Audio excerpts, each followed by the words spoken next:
Said we were shooting. I don't know if we are or not. Yep, now we are. Okay, we are live. I'm going front. Right, my name is Austin. Whoops. Gotta buy this mic. Maybe it up here right quick. My name is Austin. Y'all know that. I've been a nurse for 25 years. Wow. And I've only taught orthodontic stuff for a very short period of time. This is my first. So you have a syllabus. And at the top of the syllabus is a floss like a boss. That's the little poster we got hanging here. And this is just to remind you, just a mnemonic to remind you, you want to take control. Take ownership of your dental hygiene. This is a Healthy People 2020 objective to help prevent or reduce the loss of teeth in people aged 45 to 64 years of age, of their permanent teeth to be specific. So I think a lot of what happens is who here doesn't brush their teeth, or at least knows that they're supposed to brush their teeth and floss? Who here doesn't know that? Okay, that's what I thought. So there's different stages of learning. And there's preparatory, you go into different stages, but y'all are all in basically relapse. We all are. Because we know what we're supposed to do, but what happens when we're middle-aged is we're busy. We're so busy taking care of houses and finances and meeting with stockbrokers and grandkids, teachers, stepping in for our children and managing. We're overwhelmed. So it's just that we forget, or we put priorities ahead of it. So we're all in relapse. We know what we're supposed to do, we're just not doing it. Now I'm going to go over some very specific, I'm going to do a demonstration in proper teeth brushing, but we probably already know how to do that. Just to make sure that everybody knows how to properly brush their teeth, because I think one of the biggest problems is people don't realize, how long do you brush your teeth? 2 minutes. 2 minutes, exactly. So we know. That's because that's what our electric thing does. Yeah, that's the greatest thing about electric toothbrush. For everybody to set it down when they feel like they're done. 2 minutes. Brush your teeth for 2 minutes. So anyway, let's get started. So the definition, does anybody know what periodontal disease is? I think we all know what cavities is. So here's where I actually get to teach you something. Cavities is just decay in a tooth.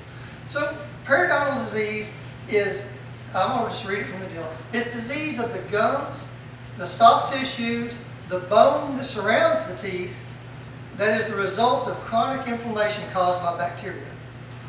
Okay? It ranges from simple gum inflammation to major damage to the bone surrounding the teeth and tooth loss.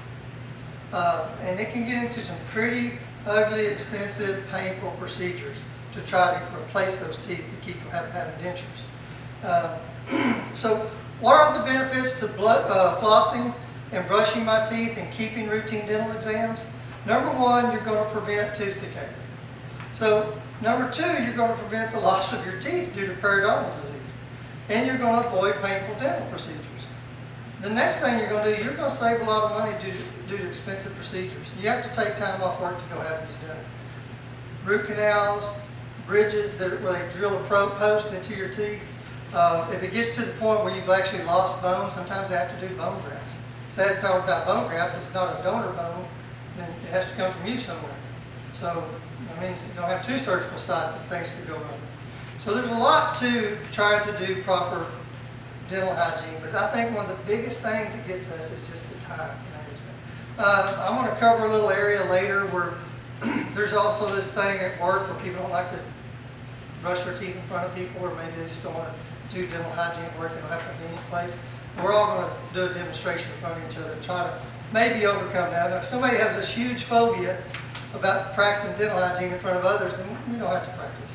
But we'll let you see it. But otherwise, we're all going to demonstrate. So you floss your teeth after every meal, right? I don't do that. Yeah, we're supposed to. Yeah, but we're supposed to. So we all know. I'm telling you, we're all at a point. That just restates the fact of what we're at as far as the learning. We are in relapse. We know what we're supposed to do. We know most of the information. We might not have known the definition of periodontal disease. I did. But we know what we're supposed to do because our dentist tells us. We just don't have the time. So we're going to try to get an emotional response built up here today, take some ownership of our health, our dental health, and we're going to floss like the boss. We're going to brush our teeth. We're going to start today taking care of our teeth so we don't have to deal with all this stuff in the future. I have a brochure of this right here. You can just read from this. This is periodontal gum disease, causes, symptoms, and treatments from the U.S. Department of Health and Human Resources. Okay, this is just something they put online. If you've been told you have periodontal gum disease, you're not alone. Many adults in the U.S. currently have some form of the disease. Now the disease, whether your gum disease is stopped, slowed, or gets worse, depends on a great deal on how well you cover your teeth, starting from today forward. You can't go back and fix what damage is done, but you can start today. What causes gum disease? We said it's the bacteria. Y'all know what plaque is? All right. Plaque is bacteria along with mucus and other particles that constantly form a sticky colorless plaque on our teeth. Brushing and flossing helps to get rid of the plaque. The other thing you have is tartar. Does anybody know what tartar is? Build up a plaque, isn't it? It's a buildup of plaque, but it gets hard. And you can't brush away plaque. I mean, you can't brush away tartar. You can brush away plaque if you brush your teeth every day. When tartar builds up, you have to go to a dentist, a dental hygienist, and have them mechanically removed. That's why you have to keep an annual, yearly appointment to go see your dental hygienist after professionally clean your teeth at least once a year. Twice a year is how I do it, but at least once a year, and have your dentist do x-rays and look at your teeth and see if there's anything that they need to fill or put a crown on. I'm going to start passing, well, I'll hold, Charlie, can you help me right quick? Yeah. Because this is kind of flouncy. We're going to hold it up here for just a second. If you'll hold it, I want to pass this around. This just talks about the anatomy of the teeth. Okay? Next slide, Charlie. Next slide. This, it just talks about the function of teeth. Your incisors, your bicuspids, your molars are in the back. Your incisors are the ones that cut through stuff real sharp, like a rabbit. And then you have cuspids. They're kind of an in-between. This is simply just tooth decay.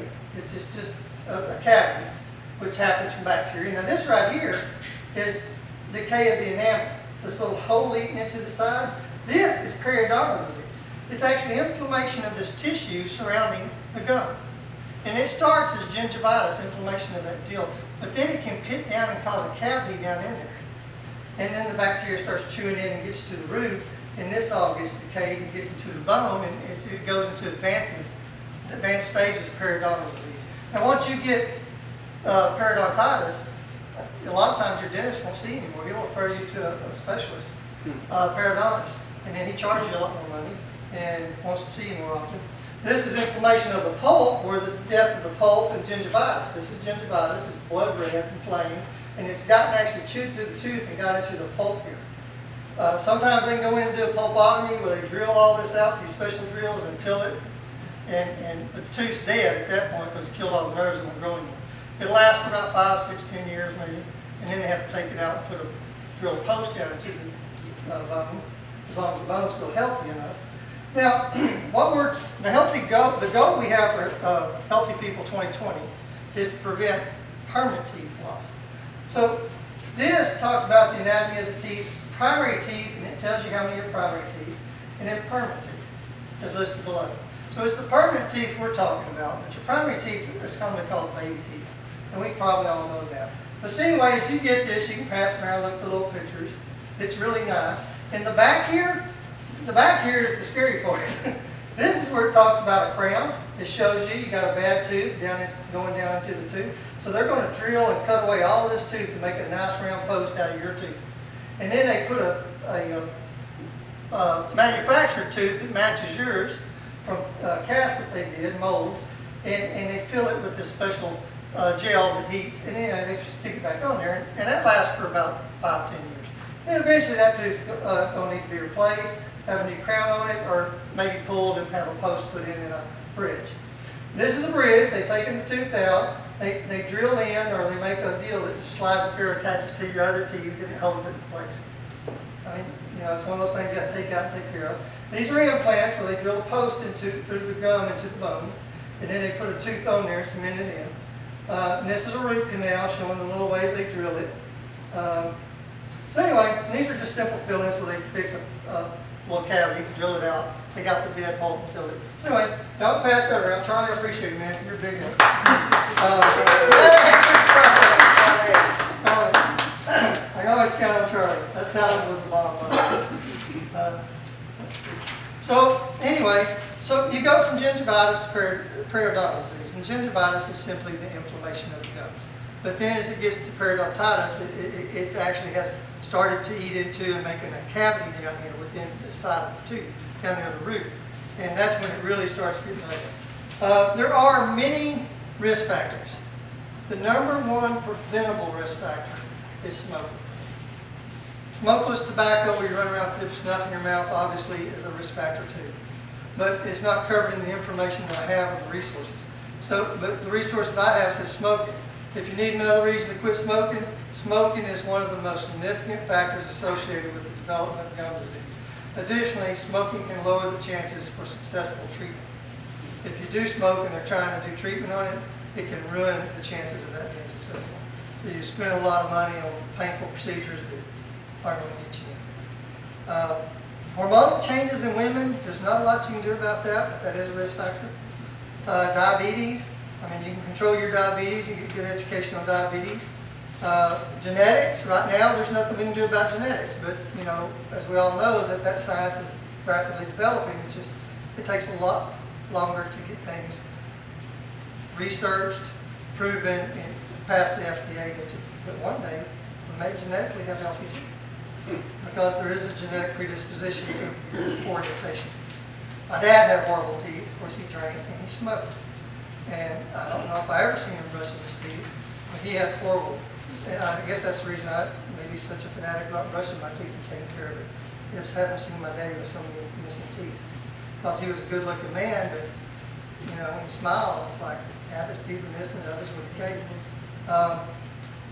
So how do I know if I have gum disease or gingivitis or any stage of periodontal disease? If you have bad breath that won't go away after you brush your teeth, a bad taste in your mouth, red swollen gums, if it hurts after you brush your teeth and it won't go away, it's hurting all the time. Tender or bleeding gums, if it's painful to choose, if you have loose teeth, receding gums. They can do grafts, but that's not a pretty thing either. To do a graft, I want to talk to my dentist. He said we can do grafts if you ever brush. That's why you have to use soft toothbrush. That's why I always tell you soft toothbrush. If you get scrubbing with a hard toothbrush, you tear away your gums. And they don't go back fast enough. Then you have to go in and do grafts from your. You like to take that stuff from your pocket. I don't want to go around smiling. My butt's So here's some little slides you can pass around. These are very similar to what. Actually, these are the same ones that were on the other. They just give some hard copies. Yeah, these are just hard copies. There's nothing on the back worth having. Now, Brad, let me borrow you because I don't more Charlie out.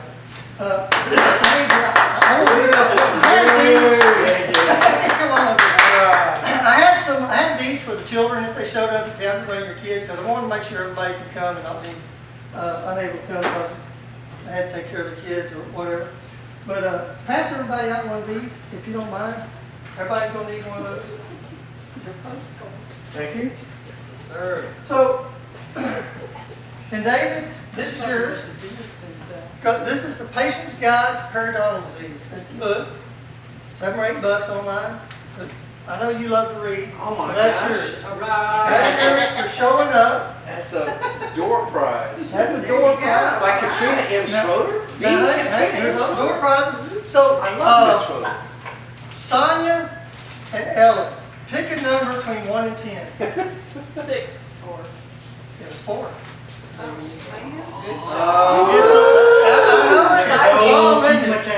She's psychic. All right, so men, let's see. Pick a number between 1 and 15. 7. 13. 10. 7 got it because you went over. It was 9. All right, so those are my door prizes. There are some. I'm just going to let y'all pick these up. There are some Post-its. Oh, I like that. Yeah, so y'all feel free to pick these up. Whoever first come, first served, y'all split them apart and share them. I don't care. And then everybody gets one of these. You just come up later when we're done and get your little keychain that looks like a tooth. It's got a little pink flower or blue or whatever the color might be, David. Give it to your grandchildren, remind them what I've taught you about brushing their teeth. I'm going to get a little swig of water here, then we're going to do a demonstration. All right. So did everybody enjoy their steak dinner? Yes. And the wine, was the wine okay? Did everybody have a glass? Yes. Well, not everybody had a glass of wine. It was all well done. But our teeth are good and stained and they're packed good with meat. While they're chewing. So after every meal, we have to floss. All right? And you can use that one, but you should have, oh yeah, you might want to share those. I forgot. These little packs don't have them. Kids packs have them in there. The children don't have them. That's where I got Charlie, you want to beef get in my on? teeth. So get those. So what you want to do first is you want to floss. But there's a specific way to floss and use these picks. Now my dentist says the best way is to use the string around the fingers and push because she wants it tight. That kills me. It hurts my fingers. And you can't take floss to work with you when you're nursing so much. I don't want to stick my fingers off in my mouth. But I take a little pack, one of these packs with me, these little travel packs. I put it in my lunch kit. It's with me every day. Every day after I eat, I brush and floss my teeth, or floss and brush my teeth. Every day. Every day. Wow. Every day after I eat. It's a religion for me. I got these little handy carry picks. So the important thing about flossing is to push it against the tooth. As you get it in, you kind of have to work it in, and some teeth get tight. Your teeth move during the night when you're grinding and stuff. But you push it against this tooth and get it up in there, and then you push it against the other tooth. So you just want to push pressure against the tooth and run it up and down. Okay? And you do between each tooth and try to get these back in the rack. Sometimes that's kind of tricky, especially with your fingers, but these actually work pretty good. And there's all different types of designs of these. Mine tastes like mint. Yes, and they have different flavors. This one's mint, there's wintergreen. But just find one you like and get these. I carry them in my car. I floss my teeth all the time when I run down the road after eating fast food. Is that legal? These things. Oh, It's yeah. legal. I ain't reading a text message on how to do it. I'm just flossing. You know, I'm running side by side with the girl doing her makeup, so hopefully she swerves and counter swerves with my swerves. All right. I'm just asking. It probably isn't legal, or it won't be in the future now that you One mention day we're it. going to see. I'm sure that'll be in Congress next. I'll be on Congress next week. no flossing on. They're always trying to find something. All Alright, so I'm gonna get me one out here. And y'all keep these. These are yours. I don't want them back. Floss like a boss. That's right. Floss like a boss. That's what we want to learn to do. So anyway, these are great for vacation. They got these at Walmart in the back right corner for travel. They're not that expensive. I got some here for the kids. Y'all are welcome to take these. You've got grandkids or whatever when we're done and give them to your grandkids. I've got a Firefly. I've got one. Hey, Brad would like this one. It's a Transformer. I think that's a Mack truck. That's the Mack truck. I'm just saying. Are you going to open up your chicken? So anyway, open up your toothpaste. And I want everybody to do exactly what I'm doing. We've all done a good job flossing. Why you not use your own toothpaste? I don't want to do my own. Let's keep first. You know what I'm saying? Don't I've got have some a barrel extra swallow on the No, film. we're back to have a curious issue. So get your cup and your water down there. I got me a cup here. These are those big cups, and we're going to throw them in the trash over there when we're done.